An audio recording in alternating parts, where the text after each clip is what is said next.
Fermenting is so easy, and it is a powerful way of getting good bacteria into your body. So if you eat a food that has been fermented, you're eating the food which contains the probiotic and the prebiotic.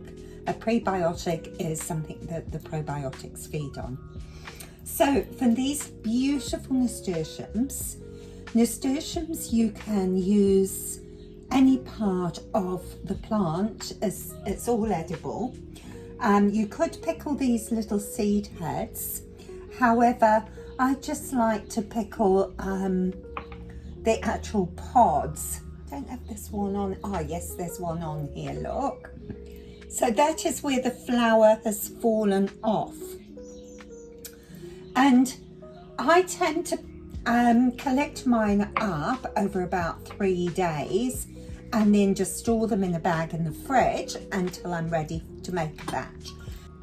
These are some I did a few days ago, and I've got these to do right now.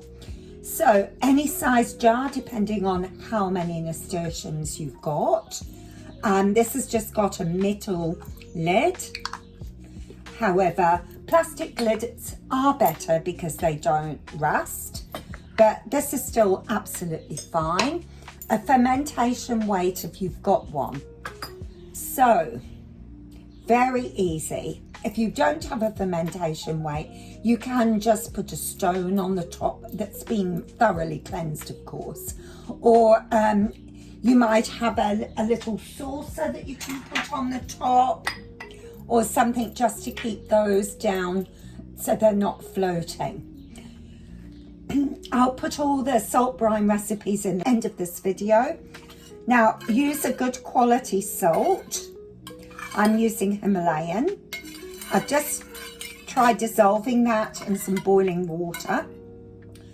And if you can't use Himalayan or Celtic sea salt, use what salt you've got. Just avoid anything that's got added iodine, because that can stop the fermentation. Wash your little seed heads. You separate them out, but don't be too pedantic. Some are big, some are small. And try and wash them either in water that has been through a filtration system or bottled water. Just because, again, any halides like chloride, fluoride or iodide can stop the fermentation process. So I'm making a 5% brine. Let's have a look. I've overfilled it. So I'm just going to put the brine in here. Can you see how they just like to float up to the top? There's all sorts of fermentation weights. We've got these ones that you just literally put down like that. They're very good. I spent years not having them, but I really appreciate the fact that I have. Then you have these sort, which just go on the top like that. Now, they don't really weigh it down, so we're going to do that. And then we can, no, that won't fit on now. I'll have to go and get another lid. Oh, I know what I'll do. I'll pop it down that way. That's a good idea, isn't it? Now, you don't want it totally full, because that is going to start bubbling up, and then you're going to have water, the salt water overflowing. So just lightly screw on the lid, and then, oh, it doesn't want to go down. And then once you've screwed it on, just put it on a saucer or a plate or something like that, just to catch the salt water. You leave it on your bench for 3 days. Then you can take your weight out and put your lid on more firmly, and they will continue to ferment in the fridge. However, they will slow the fermentation process down.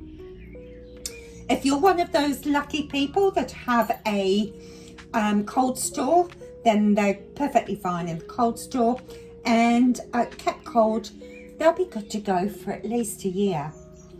Now, one of the things I just want to add, if you're not used to ferments, let's have those in the picture, shall we? If you're not used to ferments, then maybe you could use this recipe that I produced last year on doing them in vinegar.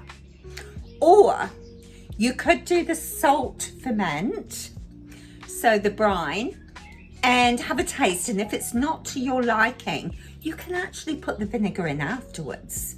So you're getting some of the bonuses of the probiotic, but getting the taste factor that you enjoy yourself.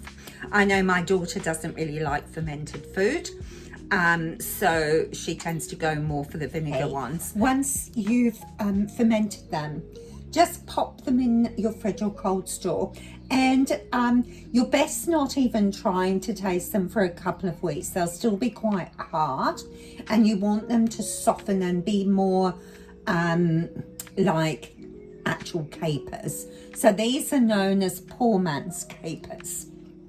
And I usually, well, I've got some in from last year, so I would say leave them 3 to 4 weeks before you taste them. Okay, bye bye for now.